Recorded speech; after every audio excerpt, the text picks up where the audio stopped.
The best advice I can give you is to lower your expectations. Women who aim for the executive suite usually end up alone with a nice title and a drinking problem. My mentor, Victoria Harrington, delivered this wisdom while pouring her third glass of wine at 2 p.m. on a Tuesday, apparently missing the irony entirely. But what she didn't know was that I was recording every mentoring session, not for lawsuits or leverage, but because I needed to remember exactly what not to become. Victoria had been assigned as my mentor through our company's Women in Leadership program at Sterling Financial Group. At 48, she was the highest-ranking woman in the firm, senior vice president of operations, and wore her success like armor. Designer suits that cost more than my monthly rent, a corner office overlooking downtown Seattle, and a reputation for being one of the boys in every sense that mattered. I see that look, she said, mistaking my silence for judgment about her day drinking. This is how we survive, Daniela. The stress, the constant proving yourself, the backstabbing. You either develop coping mechanisms or you crack. I chose wine. Patricia in legal chose Xanax. Martha in HR chose rage. Pick your poison carefully. I shifted in my leather chair, uncomfortably aware of the recorder app running on my phone. What if I don't want to just survive? What if I want to actually lead?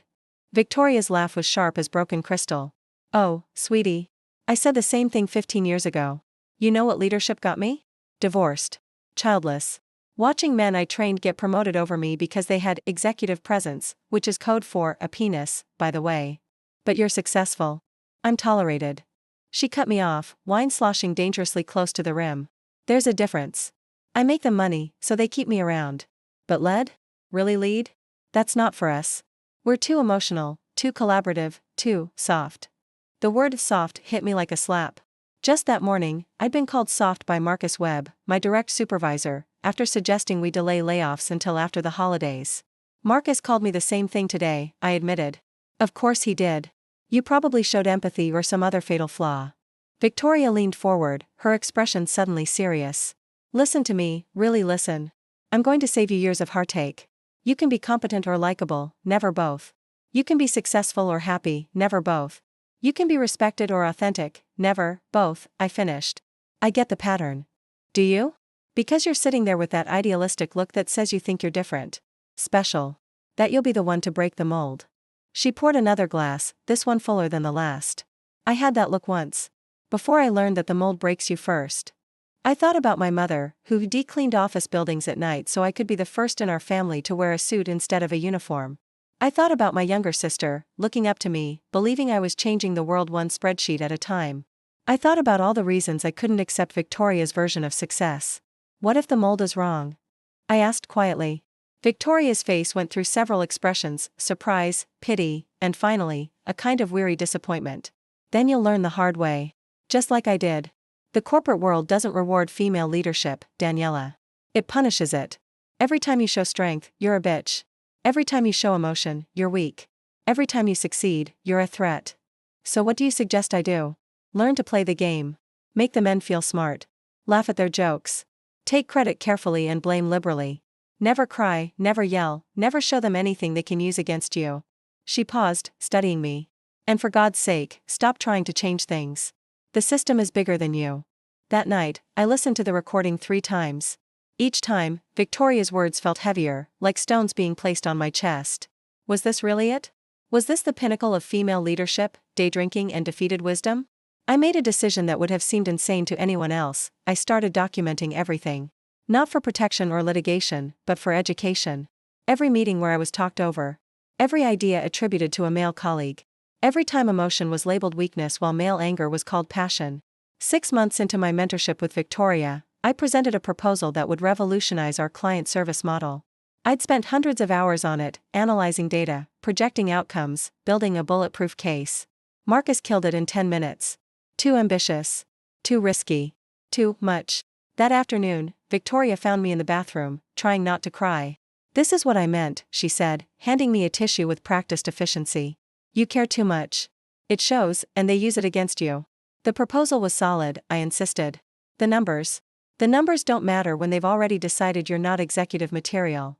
She checked her lipstick in the mirror, avoiding my eyes. You want some real advice?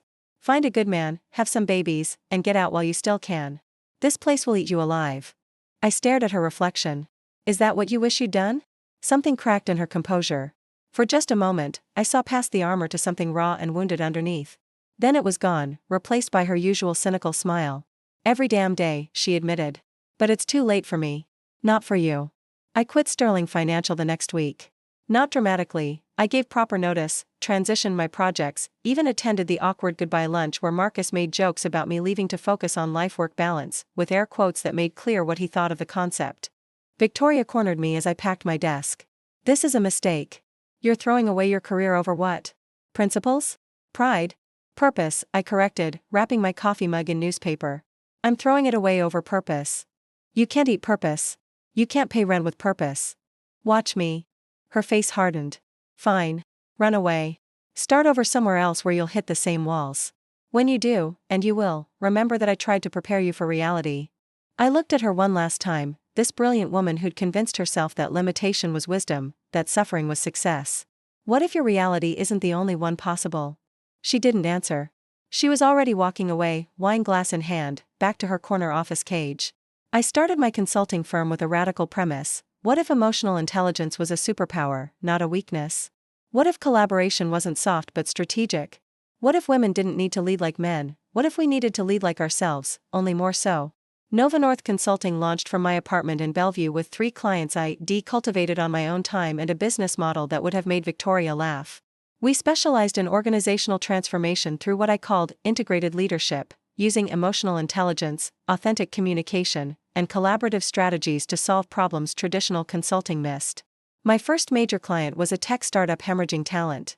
The CEO, David Park, had tried everything: higher salaries, better perks, fancy offices. Nothing worked. Your exit interviews, I said, spreading the data across his conference table. Every departing employee mentions the same thing. Not money, not benefits. Culture. They don't feel seen, heard, or valued. So we need better HR policies? You need leaders who aren't afraid to be human. We rebuilt their leadership training from scratch.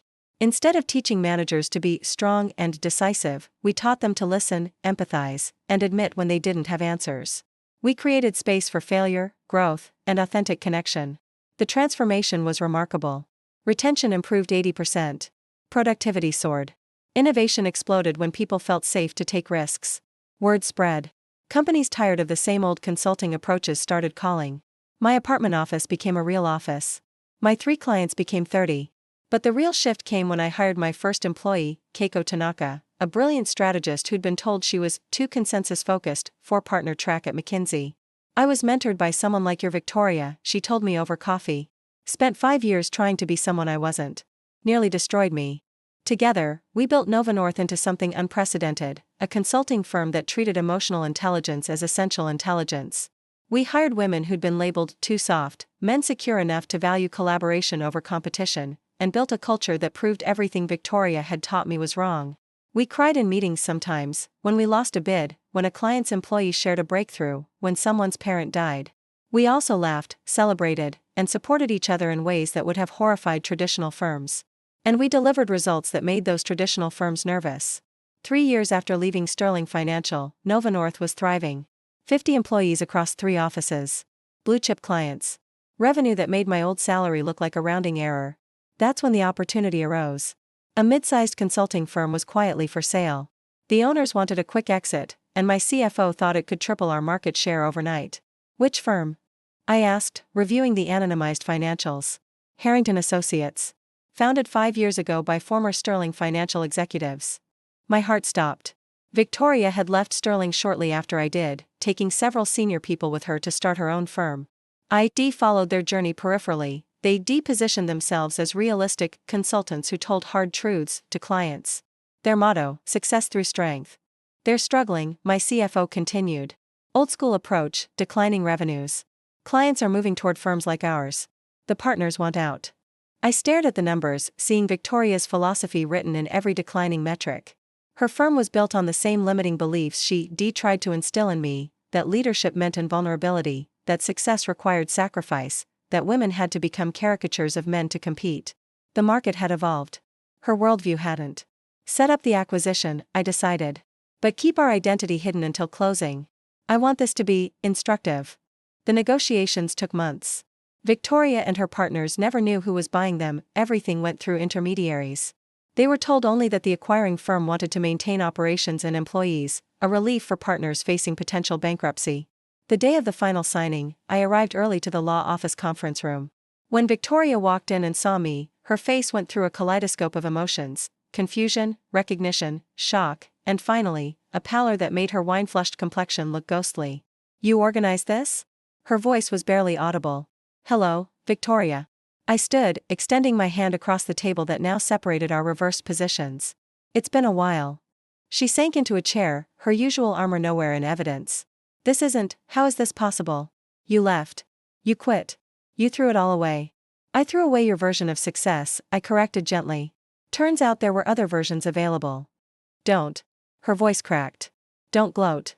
Not today." "I'm not gloating. I'm offering you what you never offered me, a different perspective." She laughed, but it was hollow. "You're buying my failure." "How is that not gloating?" "I'm buying your potential." "There's a difference." "Potential?" She looked up sharply. "I'm 51 years old. My firm is failing. My philosophy is apparently obsolete.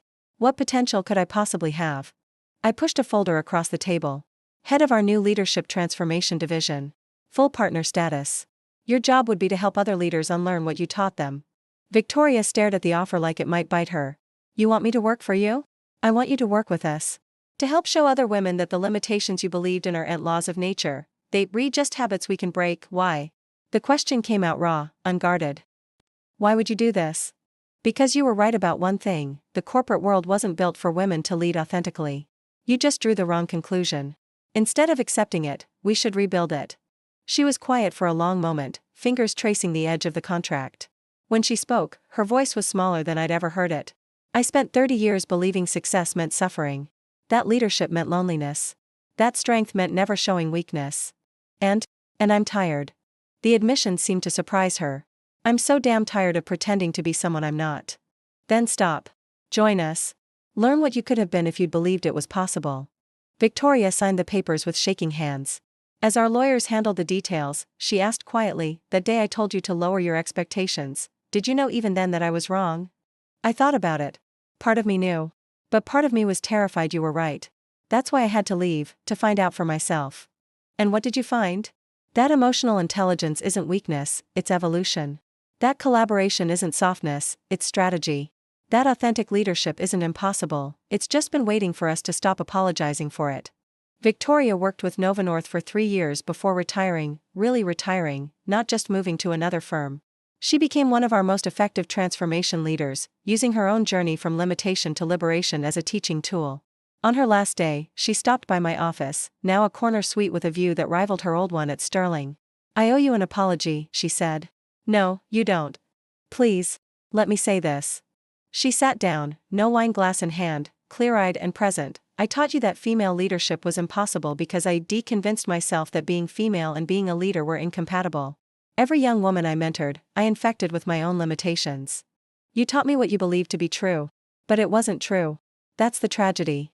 I spent decades perfecting a performance of leadership instead of actually leading. You showed me the difference."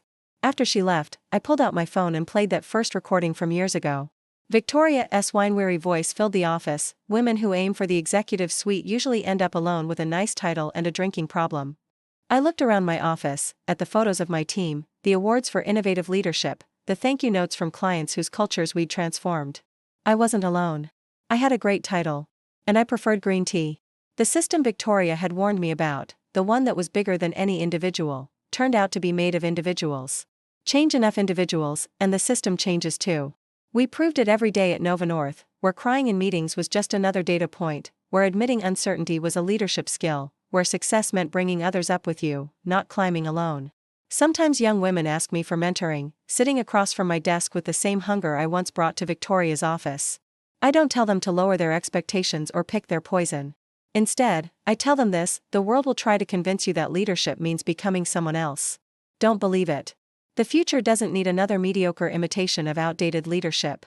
It needs you, fully, authentically, unapologetically you.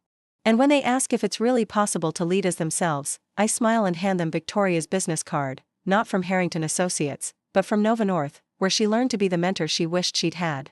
Call Victoria, I tell them. She'll tell you herself. Everything she thought was impossible is just waiting for you to prove it wrong.